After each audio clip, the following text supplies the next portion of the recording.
తాకట్లో ఉన్న బంగారాన్ని విడిపించి ఆ రోజున మార్కెట్ ధర కట్టి మిగిలిన డబ్బును మీకు అందిస్తుంది కొమ్మూరి గోల్డ్.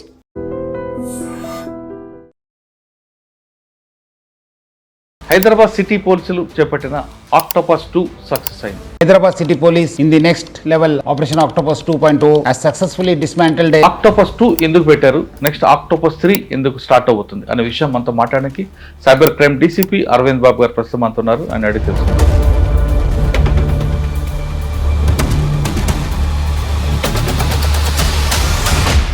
ఈ ఆక్టోపస్ 2 ఆగిపోకుండా ఆక్టోపస్ 3కి వెళ్ళడానికి కారణం సైబర్ క్రైమ్లో మన దగ్గర రిపోర్ట్ అవుతున్న కేసెస్ అన్నీ కూడా సైబర్ క్రైమ్ అనేది మ్యూల్ అకౌంట్ ద్వారానే జరుగుతుంది. సో మ్యూల్ అకౌంట్ అనేది ఒక ఇంపార్టెంట్ టూల్, అలాగే ఒక ఆక్సిజన్ లాంటిది అన్నమాట. అది కట్ చేస్తే సైబర్ క్రైమ్ అనేది ఆటోమేటిక్గా మరుగైపోతుంది.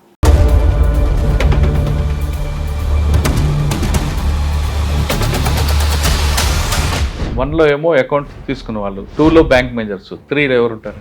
ఆక్టోపస్ అనేది ఆగదు, ఇది వెళ్తూనే ఉంటుంది. బికాజ్ సైబర్ క్రైమ్ అనేది గ్రేటెస్ట్ థ్రెట్. ఇప్పుడు సమాజంలో ఎక్కువగా పబ్లిక్ వల్నరబుల్గా ఉన్నారు. తర్వాత ఇది ఎవరు అతిథులు కాదు.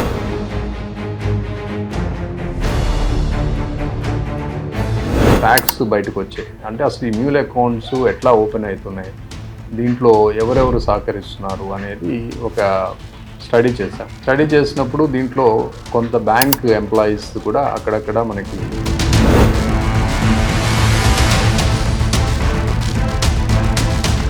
సార్ ఈ మొత్తం ఆపరేషన్ ఆక్టోపస్ 2లో ఎక్కువ ఏ బ్యాంక్ వాళ్ళు నెగ్లిజెన్స్ కనిపించింది? ఆక్టోపస్ 2.0లో చూసినప్పుడు మ్యాక్సిమం ప్రైవేట్ బ్యాంక్స్ ఉన్నాయి ఇందులో.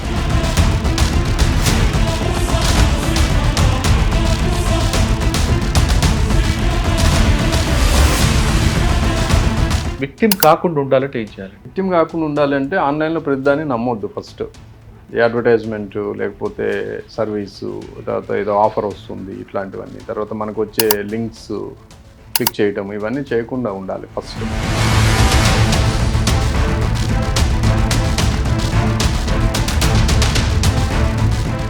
Welcome to I dream. Hyderabad city పోలీసులు చేపట్టిన ఆక్టోపస్ 2 సక్సెస్ అయింది. అసలు ఆక్టోపస్ 2 ఎందుకు పెట్టారు, నెక్స్ట్ ఆక్టోపస్ 3 ఎందుకు స్టార్ట్ అవుతుంది అనే విషయం మనతో మాట్లాడడానికి సైబర్ క్రైమ్ డీసీపీ అరవింద్ బాబు గారు ప్రస్తుతం మనతో ఉన్నారు. ఆయన అడిగి తెలుసుకుందాం. సార్ నమస్తే అండి. ఆక్టోపస్ 2 సక్సెస్ అయిందండి. అసలు ఆక్టోపస్ 2 పెట్టడానికి లీడ్ ఎక్కడి నుంచి వచ్చింది? ఈ ఆక్టోపస్ 2 ఆగిపోకుండా ఆక్టోపస్ 3కి వెళ్ళడానికి కారణం? సైబర్ క్రైమ్లో మన దగ్గర రిపోర్ట్ అవుతున్న కేసెస్ అన్నీ కూడా మనము అనాలిసిస్ చేసినప్పుడు సైబర్ క్రైమ్ అనేది మ్యూల్ అకౌంట్ ద్వారానే జరుగుతుంది. సో మ్యూల్ అకౌంట్ అనేది ఒక ఇంపార్టెంట్ టూల్, అలాగే ఒక ఆక్సిజన్ లాంటిది అన్నమాట. అది కట్ చేస్తే సైబర్ క్రైమ్ అనేది ఆటోమేటిక్గా మరుగైపోతుంది. సో ఈ ఉద్దేశంతో మేము ఆక్టోపస్ 1 అనేది స్టార్ట్ చేసాము under the leadership of our Commissioner Sachinar garu. Hyderabad City Police in the next level Operation Octopus 2.0 has successfully dismantled a pan-India cyber fraud network involving bank officials in a major operation, and we have arrested about 52 persons. So those 52 persons include bank officials, 32 persons, and also we have arrested 15 mule account holders and also 5 account suppliers. So it's unfortunate that the bank officials, without following the due procedures, are allowing the mule accounts to be opened, then given to the mediators, and these accounts are being used by the fraudsters to commit offense. DCP Cybercrime Arvind Babu, ACP Shivamarthi, we have about 16 teams involved in this Operation Octopus 2.0. So దీంట్లో మేము ఏం చేసాము అంటే investment frauds, తర్వాత digital arrest and trading fraud cases తీసుకున్నాము. దాంట్లో ఎక్కువగా amount transaction అయిన అకౌంట్స్, అంటే విక్టిమ్స్ నుండి డబ్బులు ఎట్లా పోయినాయి బయటికి, ఏ అకౌంట్స్కి పోయినాయి, వాటి మీద ఒక అనాలిసిస్ చేసి ఒక 151 అకౌంట్స్ని మేము ఐడెంటిఫై చేసాం.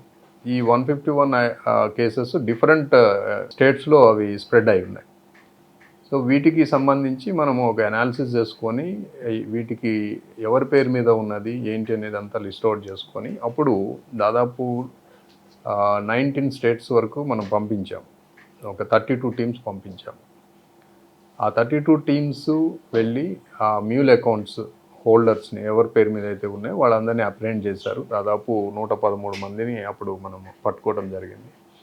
దాంట్లో ఎక్కువగా మ్యూల్ అకౌంట్ హోల్డర్స్ ఉన్నారు. తర్వాత ఈ అకౌంట్స్ని నెక్స్ట్ లెవెల్కి సప్లై చేసే మీడియేటర్స్ని పట్టుకున్నాము. అలాగే అప్పుడు ఒక బ్యాంక్ మేనేజర్, రిలేషన్షిప్ మేనేజర్ని కూడా మనము అదుపులోకి తీసుకోవడం జరిగింది. సో అప్పుడు మనకి ఈ ఇంటరాక్షన్లో తర్వాత వాళ్ళ ఇంటరాగేషన్లో మనకి కొన్ని ఫ్యాక్ట్స్ బయటకు వచ్చాయి. అంటే అసలు ఈ మ్యూల్ అకౌంట్స్ ఎట్లా ఓపెన్ అవుతున్నాయి, దీంట్లో ఎవరెవరు సహకరిస్తున్నారు అనేది ఒక స్టడీ చేశాం. స్టడీ చేసినప్పుడు దీంట్లో కొంత బ్యాంక్ ఎంప్లాయీస్ కూడా అక్కడక్కడ మనకి వాళ్ళ యొక్క నెగ్లిజెన్స్ కనిపించడము, తర్వాత కన్నెవెన్స్ కూడా ఉండటము జరిగింది.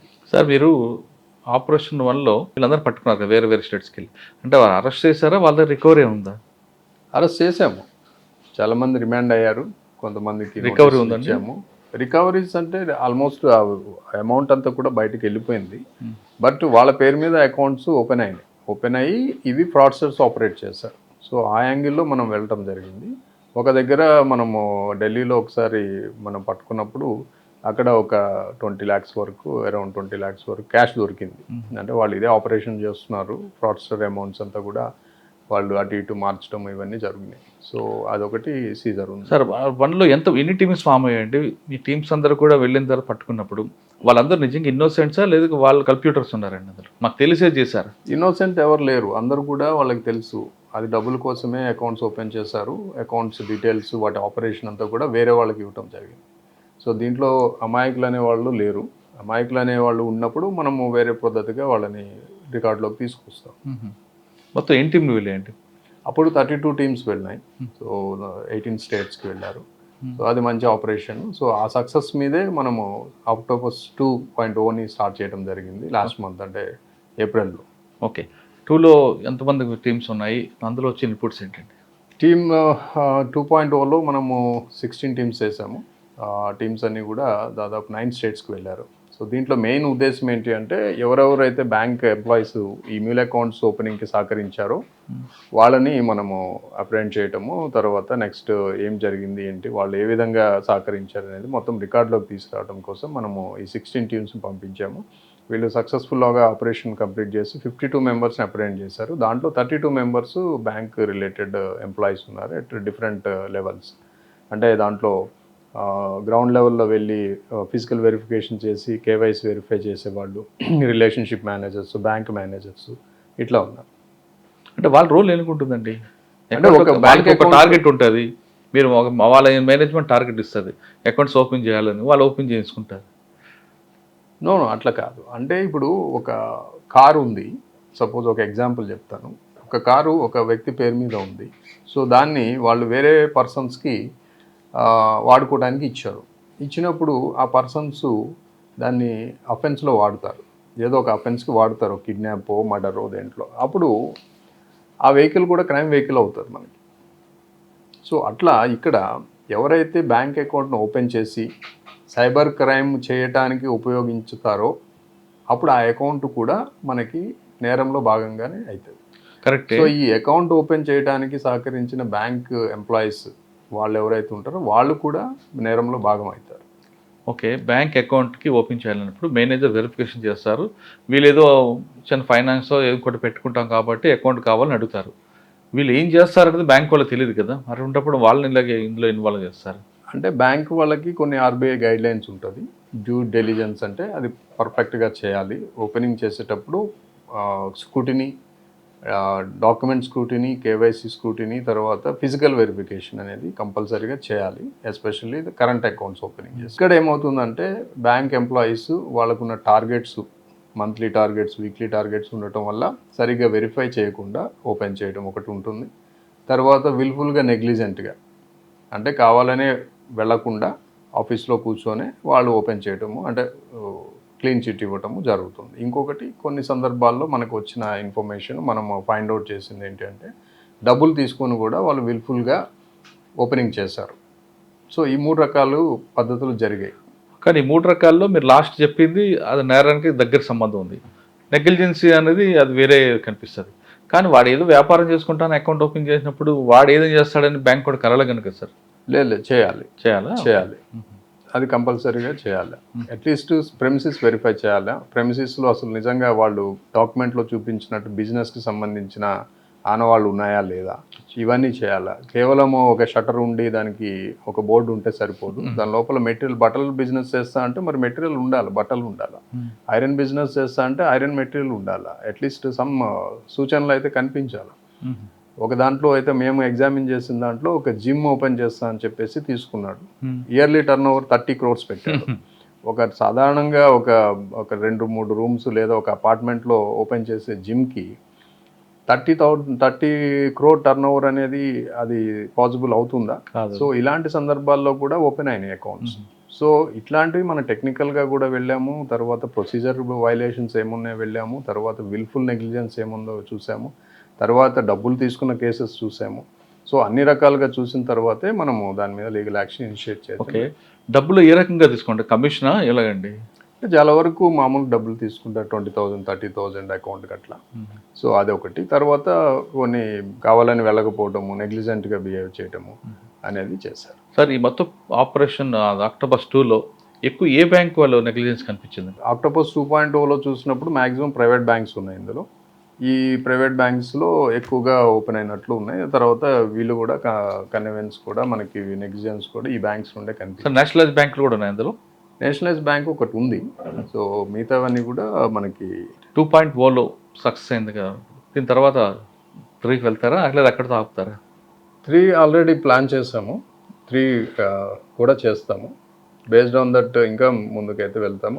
ఆక్టోపస్ అనేది ఆగదు, ఇది వెళ్తూనే ఉంటుంది. బికాజ్ సైబర్ క్రైమ్ అనేది గ్రేటెస్ట్ థ్రెట్. ఇప్పుడు సమాజంలో ఎక్కువగా పబ్లిక్ వల్నరబుల్గా ఉన్నారు. తర్వాత ఇది ఎవరు అతిథులు కాదు దీనికి, రేపు ఎవరైనా కానీ దీనికి విక్టిమ్ అయ్యే అవకాశం ఉంటుంది. కాబట్టి దీన్ని అరికట్టాలి అంటే మాత్రం దీని మీద కన్సిస్టెంట్గా ఎఫర్ట్స్ చేస్తూనే ఉండాలి.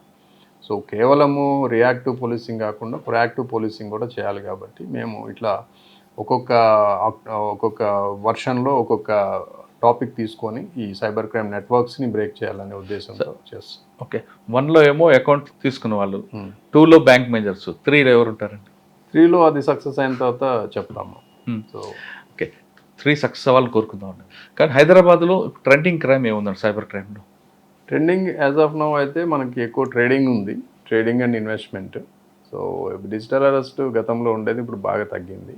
అవి కాకుండా మనకి ఇప్పుడు హనీ ట్రాప్స్ అని చెప్పేసి, తర్వాత ఇంకా అదర్ జాబ్ ఫ్రాడ్స్, ఇవి ఓటీపీ ఫ్రాడ్స్, ఇవి కామన్గా జరుగుతున్నాయి. ఏపీకే ఫైల్స్ రావటము, అవి తెలియక క్లిక్ చేసి దానివల్ల కొంత డబ్బులు పోవటం జరుగుతుంది.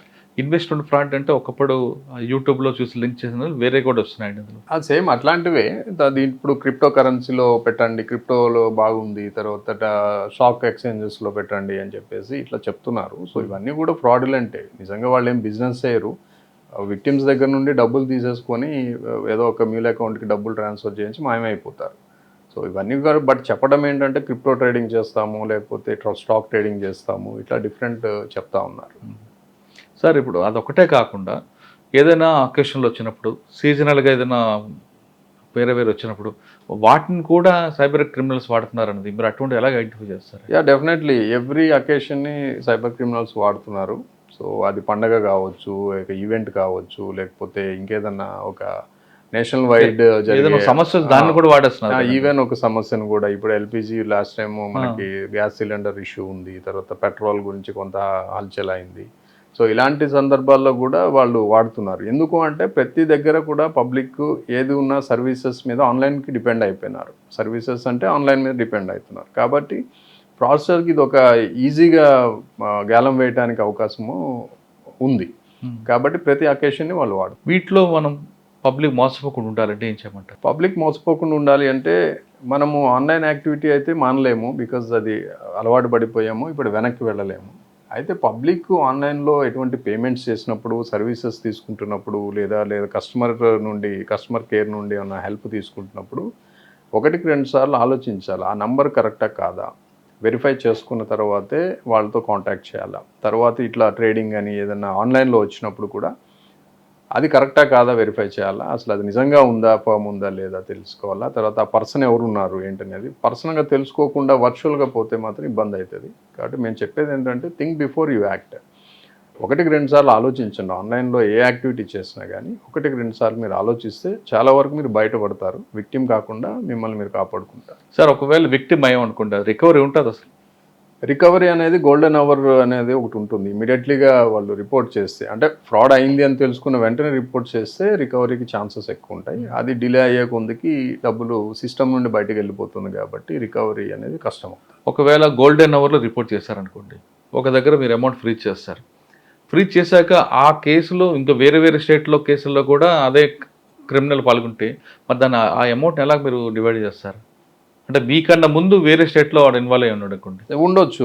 ఉండొచ్చు. ఒక మ్యూల్ అకౌంట్ మీద 4-5 కేసులు ఉండొచ్చు. ఎందుకంటే 4-5 విక్టిమ్స్కి సంబంధించిన డబ్బులు అందులోకి వస్తాయి కాబట్టి. ఇప్పుడు ఒక కేసు మా దగ్గర ఉంటే ఒకటి మహారాష్ట్రలో ఉంటుంది, ఒకటి బెంగళూరులో ఉంటుంది, ఒకటి ఢిల్లీలో ఉంటుంది. సో ఎవరు వాళ్ళు రిజిస్టర్ చేసుకుంటారు, లేక కొన్ని రిజిస్టర్ అవుతాయి, తర్వాత కొన్ని డిలేడ్గా రిజిస్టర్ అవుతాయి. అట్లా ట్రేస్ చేసిన దీంట్లో మీరు ఫస్ట్ వస్తారు, అప్పుడు ఏం చేస్తారు? ఫస్ట్ వస్తే మాకు ఇచ్చేస్తారు. When court order is given to the bank to release the amount, వాళ్ళు ఇస్తారు. కానీ అదే నేరస్ట్లో వేరే వేరే స్టేట్లో ఉన్నాడు, అది కూడా మాదే అని కొంతమంది క్లెయిమ్ చేస్తారు కదా.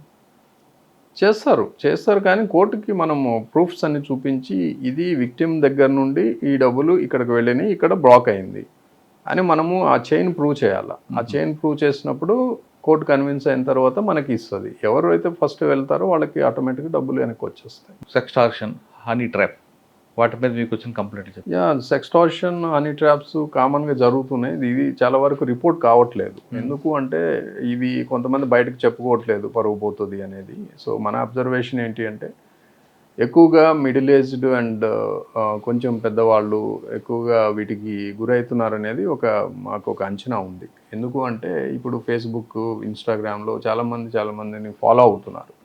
దీంట్లో చాలా ఫేక్ ప్రొఫైల్స్ ఉన్నాయి, especially women related profiles.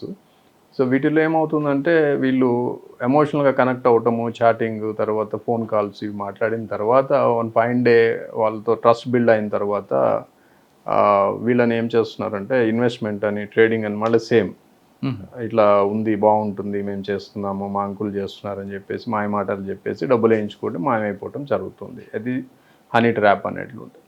Sextortion అనేది ఇంకొంచెం నెక్స్ట్ లెవెల్. అంటే కొంచెం వాళ్ళు ఇంటిమేట్గా ఉన్నప్పుడు కానీ లేకపోతే వీడియో కాల్స్ ఉన్నప్పుడు వాటిని వీళ్ళు క్యాప్చర్ చేసుకొని వాటిని చూసి బెదిరించి డబ్బులు గుంజడం జరుగుతుంది. ఈ రెండు రకాలు జరుగుతున్నాయి. కాకపోతే రిపోర్టింగ్ అనేది కొంచెము మనం అనుకున్నంత విధంగా అయితే రావటం లేదు.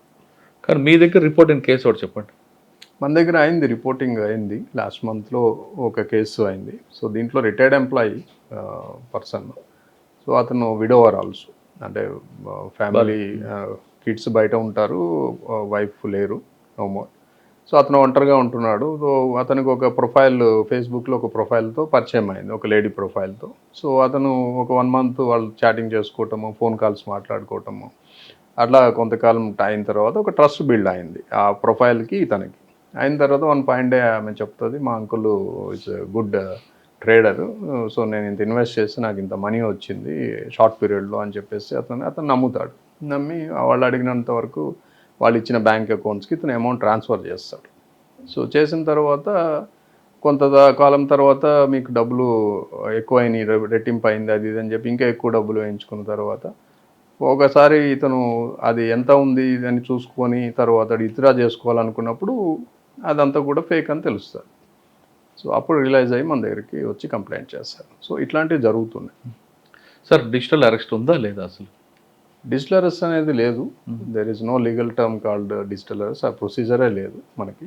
సో అదంతా అబద్ధము.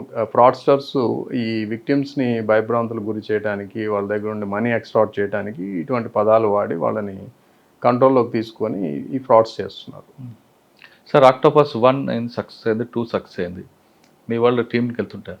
మీ టీము వేరే స్టేట్కి వెళ్ళినప్పుడు అక్కడ లోకల్ పోలీస్ సపోర్ట్ చేస్తుంటారా? వీళ్ళు ఎదుర్కొన్న కష్టాలు ఎలా ఉంటాయి?